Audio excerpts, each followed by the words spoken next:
Gente, então vamos para mais uma live. Eu tô com vontade aqui de trazer mais um conteúdo aqui, né? Hoje eu queria falar, quero falar. Estive acompanhando,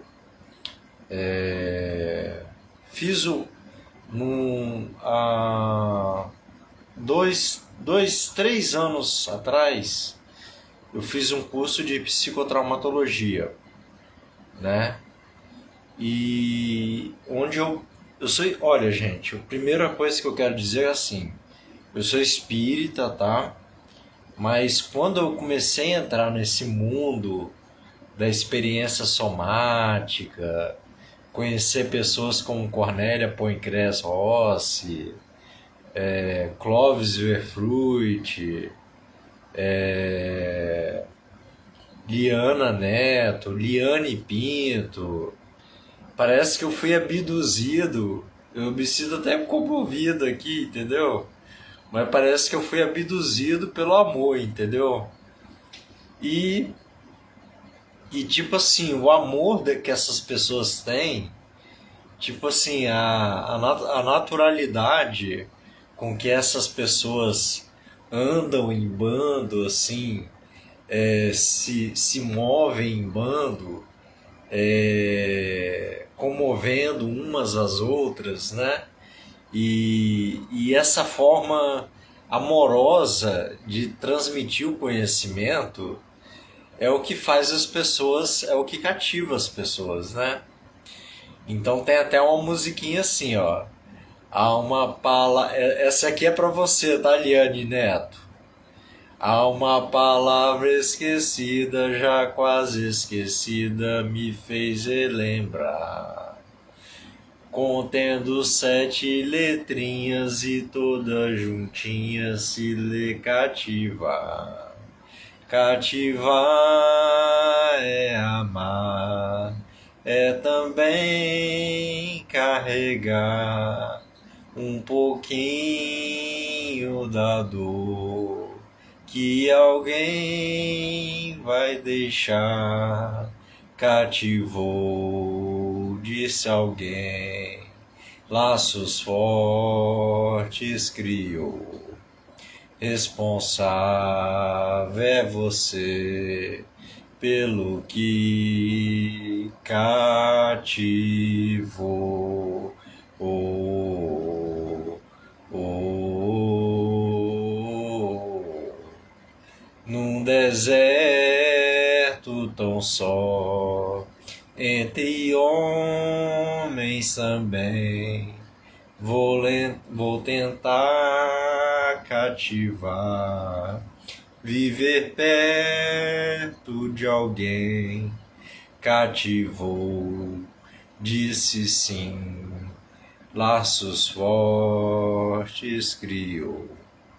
Responsável é você pelo que cativou. Oh, oh, oh. Parabéns, Diane. Eu te amo, entendeu? Te amo.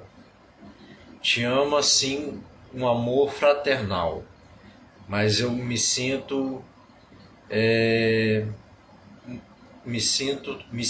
tão amado, tão abduzido pelo amor que vocês têm por mim, que eu me apaixonei pelo SE também, entendeu? Então, por falar de amor, ninguém melhor do que os grandes mestres, né?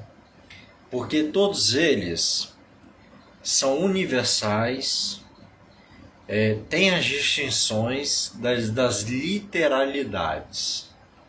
Por exemplo, Maomé escreveu tal coisa, Jesus não escreveu nada, mas deixou o seu exemplo incomparável, se consagrou de amor na cruz, onde ele perdoou os seus piores inimigos e mostrou o seu amor infindável de luz para toda a humanidade.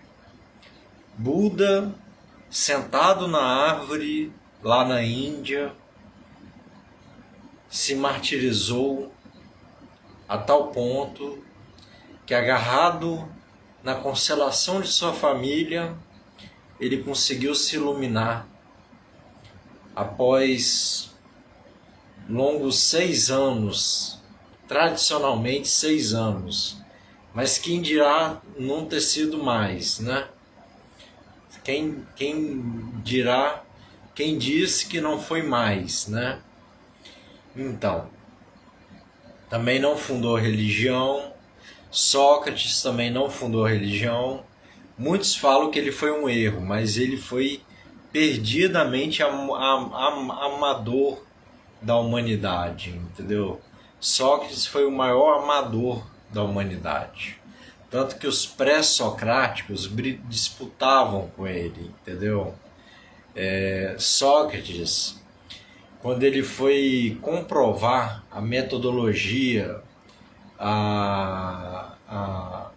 o parimento da consciência, o despertar da consciência entre os atenienses, entre os gregos, ele foi considerado, por parir tantas consciências, né, despertar tantas consciências, ele foi considerado pelas pitonisas do templo como o homem mais sábio do mundo, entendeu? E de fato ele o era. A grande questão, a grande sacada de Sócrates é que ele conseguiu consagrar uma doutrina tão apaganista, ou seja, sem caractere algum de paganismo, que não conseguiu sobreviver naquela época, mas deixou o testemunho eterno que ecoou para a vida de Jesus, também como Buda também ecoou para a vida de Jesus. E Jesus, e aqui pensando eu sendo abduzido por esse amor, cativado por esse amor que os espíritas têm, que os exorcistas têm, que os terapeutas têm, me sentindo assim amado, entendeu? Muito amado. Eu queria falar do amor, entendeu? E falar de metafísica, né? Porque a metafísica é justamente o que está além da física, da corporalidade, entendeu? Então, o que está além da corporalidade é o infinito, é o infinito. O céu não é o limite, entendeu? Se você, para quem tanto ama, muito mais pode. Quem muito pode é porque muito amou. Quem muito ama, muito pode.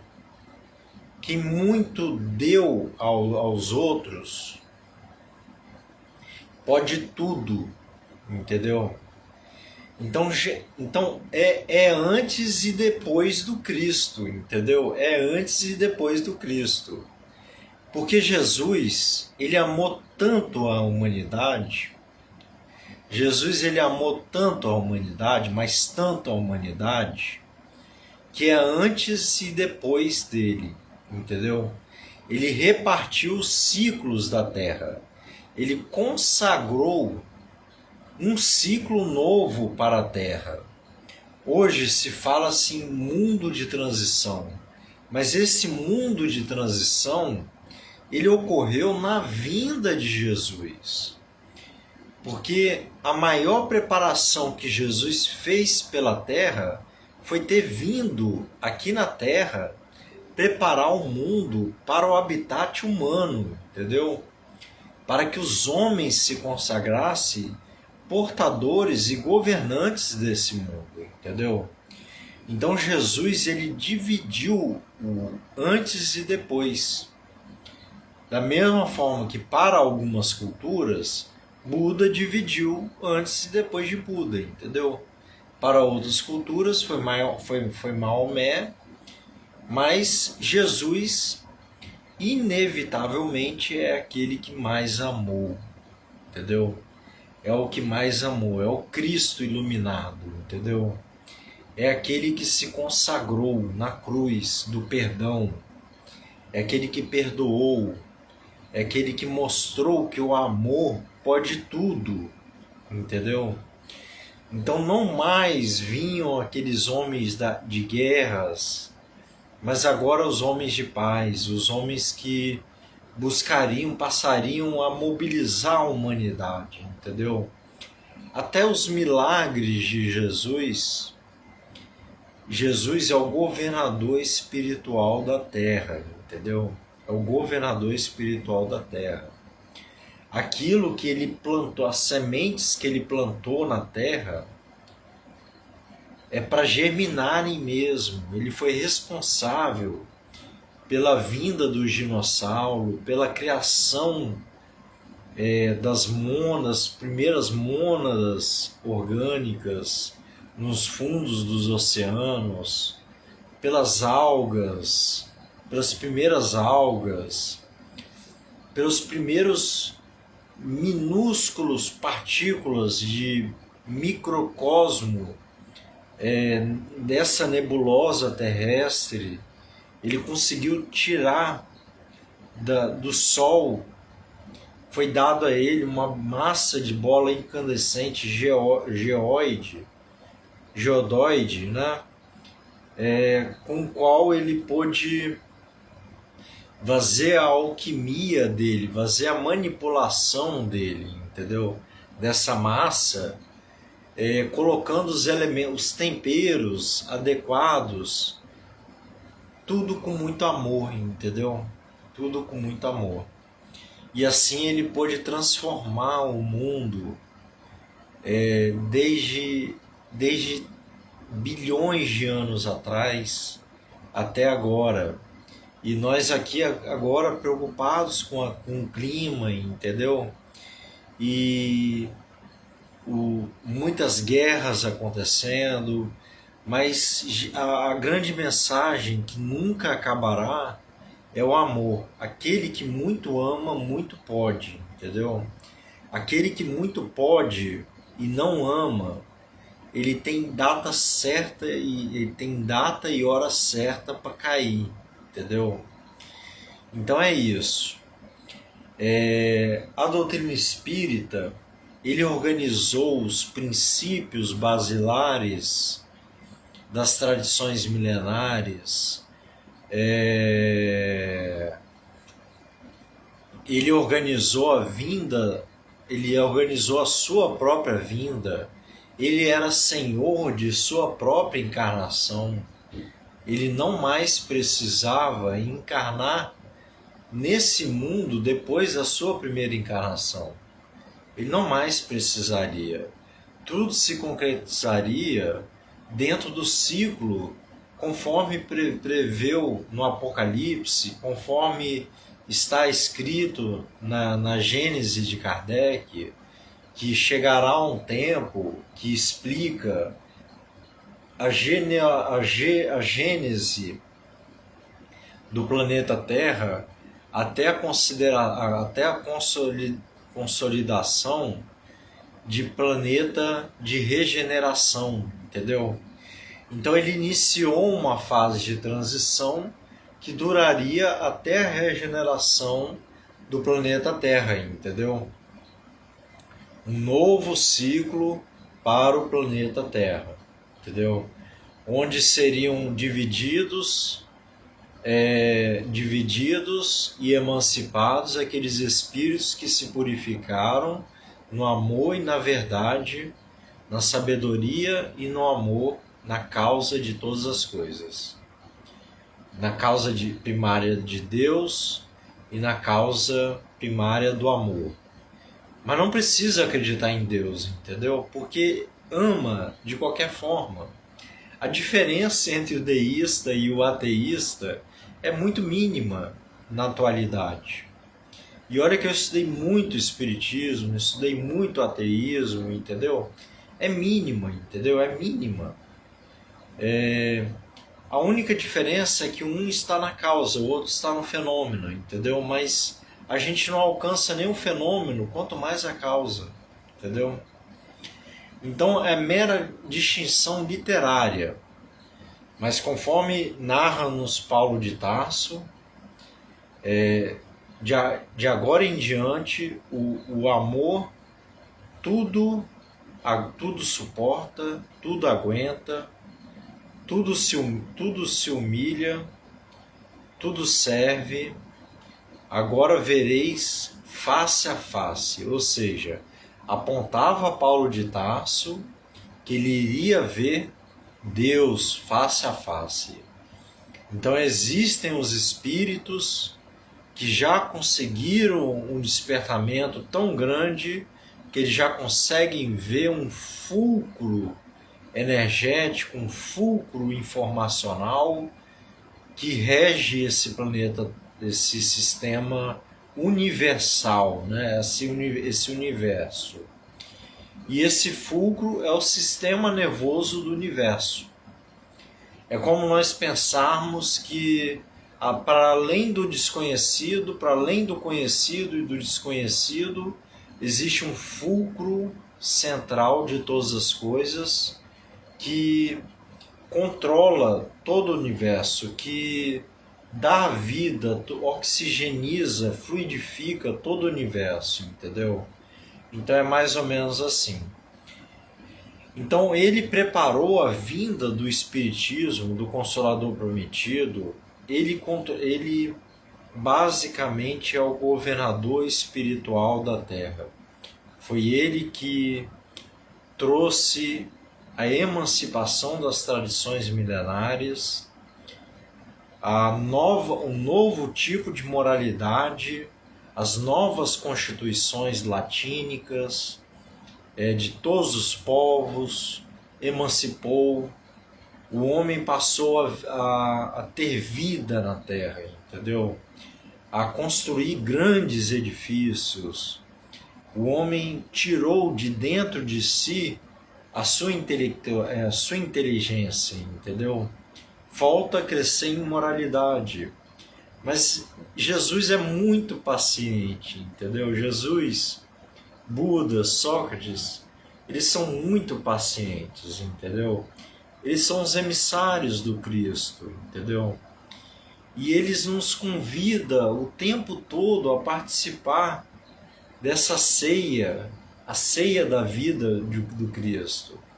E fechando, a Bíblia é o maior monumento cosmogônico que já foi dado à Terra desde sua trajetória da civilização humana. Entendeu? Então é um edifício simbólico, mitológico. Por exemplo, quando nós falamos diabolos, diabo é diabolos, é aquilo que está separado, bipartido, está numa capacitância, entendeu? É um ego fraturado, entendeu?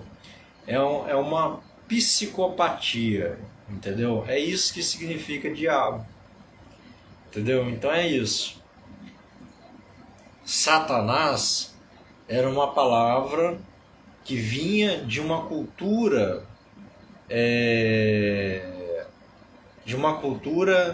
irmã dos judeus, que caracterizava aquele que arrastava para si, era bem simbólica, tanto é que eles falavam, eles se levantavam tanto contra Sócrates, contra Buda, contra Cristo.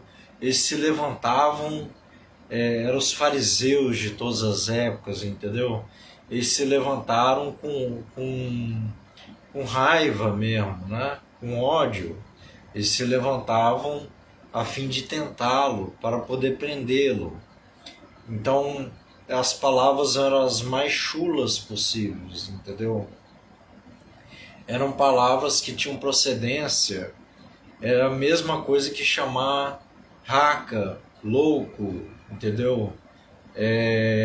Chamar de todos os tipos de maldição, entendeu? Era a mesma coisa que amaldiçoar. Porque tratava-se de uma cultura, o povo hebreu era uma cultura que eles traziam o monoteísmo, eles herdaram o monoteísmo, mas aquilo foi mais purificado por Sócrates, foi mais vivido por Sócrates. Os profetas, eles fizeram o questionamento, eles estavam vendo pelo tecido psicosférico da Terra o amor se aproximando da Terra para germinar a Terra e consolidar o verdadeiro amor por toda a humanidade terrestre. A luz do mundo, o sagrado ser celestial. O anjo guardião mais potente de toda a criação, conhecida, né, por nós seres humanos. Então é aquele que antes e depois tornou-se único em cada ser, né? Então é isso aí. Uma boa tarde e até mais.